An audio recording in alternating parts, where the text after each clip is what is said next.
तो आज हम लोग पढ़ने वाले हैं anatomy of system call. System call का निर्माण कैसे होता है, मीन्स किसी चीज का कॉल को कैसे हम बनाते, कैसे फॉर्म कैसे होता है, कॉल का फॉर्मेशन, सिस्टम कॉल का फॉर्मेशन कैसे होता है। तो सिस्टम कॉल का फॉर्मेशन हम देखते हैं।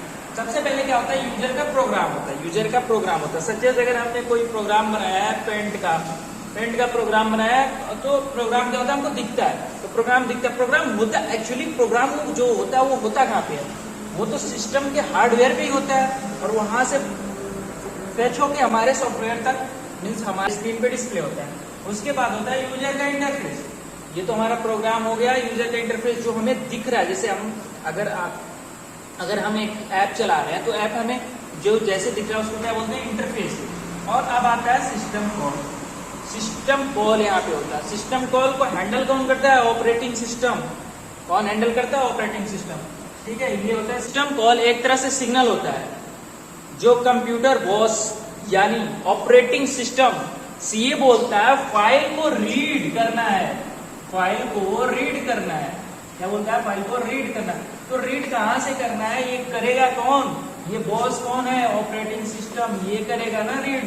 यही तो होता है सिस्टम कॉल। जब रीड किया यानी सिस्टम को हम कॉल किए।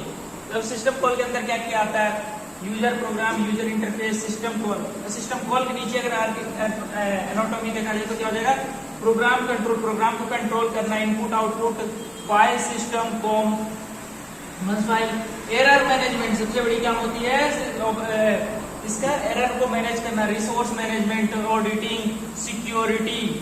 अब ये सारे चीज को मैनेज करता है एक और ऑपरेटिंग सिस्टम। ये सारे चीज को कौन हैंडल करता है, ऑपरेटिंग सिस्टम।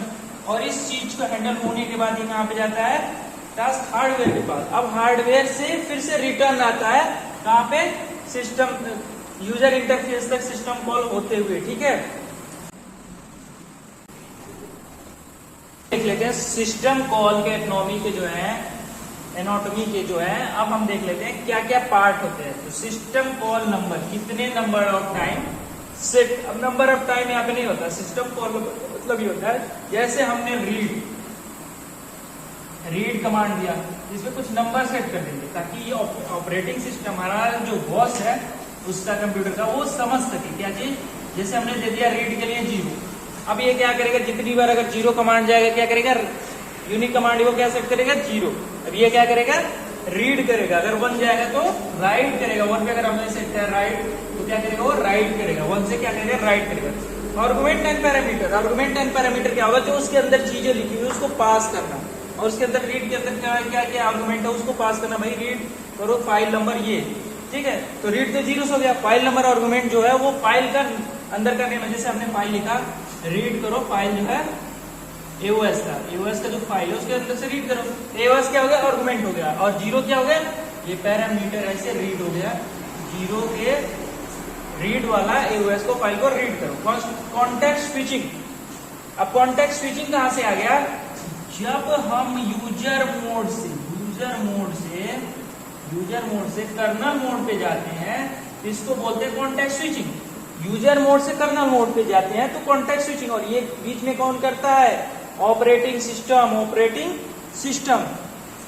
ठीक है, अब वहां से कर्नल मोड पे जाएगा तो डिस्पैच करेगा। अब कर्नल फंक्शन क्या करेगा, अब इस चीज को जो भी आया है, जो रीड वाला 0 फंक्शन का एओएस है उसको क्या करेगा, फंक्शन करेगा और फाइंड करेगा उस वैल्यू को क्या करेगा, एओएस को ढूंढेगा कर्नल में। कॉन्टेक्स्ट स्विचिंग तो हो ही गया है यहाँ पे। कॉन्टेक्स्ट स्विचिंग क्या होगा, यूजर मोड से कर्नल मोड में स्विच होने को क्या बोलते हैं, कॉन्टेक्स्ट स्विचिंग। उसके बाद आ जाता है कर्नल फंक्शन तो अपना काम कर दिया। उसके बाद आ जाता है error handling. Advance operating system में एरर हैंडलिंग सबसे ज्यादा इंपॉर्टेंट टॉपिक है, क्योंकि एरर हैंडलिंग अगर नहीं हुआ प्रॉपर तो सिस्टम पूरी तरीके से बंद हो जाएगी। क्यों, क्योंकि एरर हैंडलिंग ऐसा प्रोसेस है कि इसे हैंडल करना जरूरी है। अगर हम कोई चीज इंस्टॉल कर रहे हैं, ठीक है, वो इंस्टॉल कहाँ पे हो रही है, हार्डवेयर पे, और अचानक से कुछ भी सिस्टम में करप्शन आया तो क्या हो जाएगा, सिस्टम पूरी तरीके से शट डाउन हो जाएगा और दोबारा से सिस्टम को ओपन करना पड़ेगा। ठीक है, इसलिए एरर हैंडलिंग सबसे ज्यादा इंपॉर्टेंट है इसमें। ठीक है, उसके बाद आता है रिटर्न वैल्यू।